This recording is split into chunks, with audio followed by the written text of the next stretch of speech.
Hello, lovely people. Welcome to Ari Talks About Music. I'm Ari, and today I'll be reviewing the new Searows album, Death in the Business of Wailing. We have here the second album from the American singer-songwriter Searows, who is an artist who only ended up on my radar very recently. With this particular album having debuted very high on the Rate Your Music charts a couple of weeks ago, and it's because of albums like this that I always like to keep up with what the Rate Your Music charts are doing around January, February, as I find that it's a great way to find a lot of undiscovered gems before all of the usual artists start taking up all the top slots. And with this album, after having listened to it a few times, I just knew that I wanted to review it, as I'm already finding this to be one of the most memorable new releases of the year so far. This album has consistently such an incredible atmosphere and texture, with the whole thing just managing to be so dreamy and ethereal, and it's just so easy to get lost in. And with that, I think you also have a really nice mix of a lot of very organic and acoustic instrumentation, but with nearly every song still managing to have this really dreamy and ethereal vibe to it on top of that. And then on songs like the opening track Belly of the Whale, you even have a very subtle use of a banjo, which is a really interesting choice of instrument that normally wouldn't really work for this kind of music, but on this particular song it's done so well, with this nice little riff being played in a very subtle way over this vast and dreamy atmosphere. And the very ethereal vocals also do a great job at contributing to the song's vibe, but the banjo is still there just to give the song a bit of structure and backbone. And then the following song, Kill What You Eat, is even more sparse, which gives it a much more intimate kind of vibe. And I absolutely love this song's very slow and natural progression, and even though it never really builds up to any sort of climax or anything like that, I still just absolutely love getting lost in the atmosphere of this one. Everything from the really lovely and soft acoustic guitar playing to the soaring background noises all just give this song such an amazing feel. And then you have Photograph of a Cyclone, which I think does an absolutely fantastic job at just picking up the pace a little bit without at all feeling overwhelming. I love the much bigger presence of just much more straightforward instruments being used. And even though it's pretty simple and repetitive, the way that everything is being played is done in such a passionate way that it really does carry the song. And because of how much passion the instrumental of this song has, it does kind of mean that I think the vocals are maybe just a bit flat and a bit monotonous on this one. And to be fair, the vocal style that is present on this track is nothing new. It's just that on the previous two songs it matched the vibe perfectly, whereas on this one, which is just a little bit more upbeat and energetic, sticking with the same style just doesn't quite match as well as I would hope, with there just being a lot more going on this song, and the vocals are just kind of background noise more than anything. And after that, you then have Hunter, which is just a really nice, almost comforting sort of come down song, with all of the sounds and everything just being so much softer and so much more mellow after a slightly more intense song before it. I love the very hazy guitar, which gives the song a really cool style. And then, of course, you do again have the absolutely fantastic vocals on the song that do this time match the rest of the song perfectly, just being very soft and soothing and making this, I think, one of the best structured songs on the album. I love the return to the much more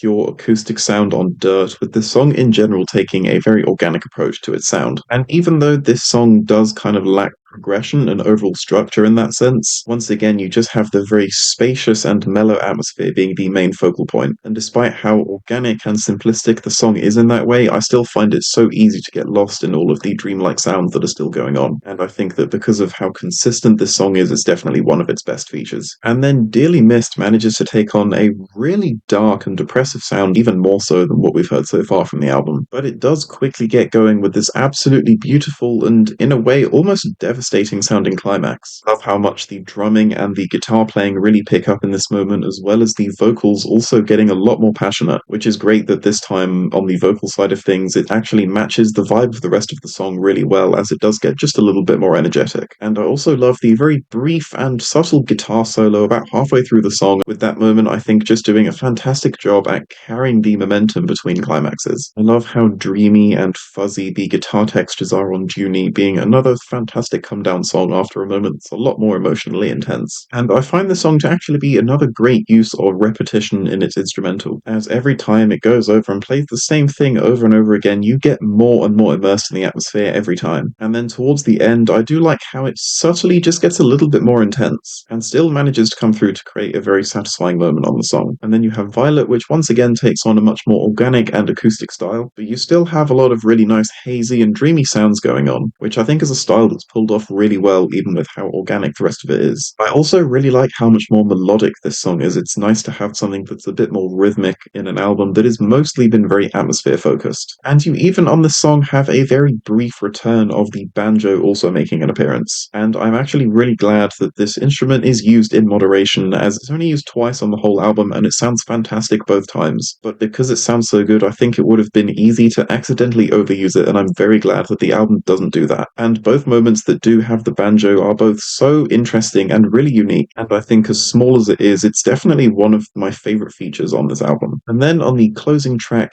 Geese, you have this really nice return to the very pure slowcore sound, which I think continues to be done incredibly well still with the very organic style with the acoustic guitar and everything. But as great as this song does sound, I think it's maybe just a little bit of a sudden vibe change from the track before it, especially with this one being the closing track. It does make it just a little bit abrupt. But for the song itself, I don't really have any complaints, and I think that it still ends the album in a really satisfying way. And so I am very glad to have discovered this album, as it's quickly become a go-to listen for me when it's just a really chill night. With just everything on this album, from the vast and beautiful atmospheres to the very soft guitar playing and vocals, all being absolutely fantastic. And so that is why I'll be giving this album an 8 out of 10. Thank you so much for watching this review. Please be sure to listen to this album yourself and tell me your thoughts below. Please leave a like if you liked the video, and please leave a dislike if you didn't like the video, and remember to stay hydrated.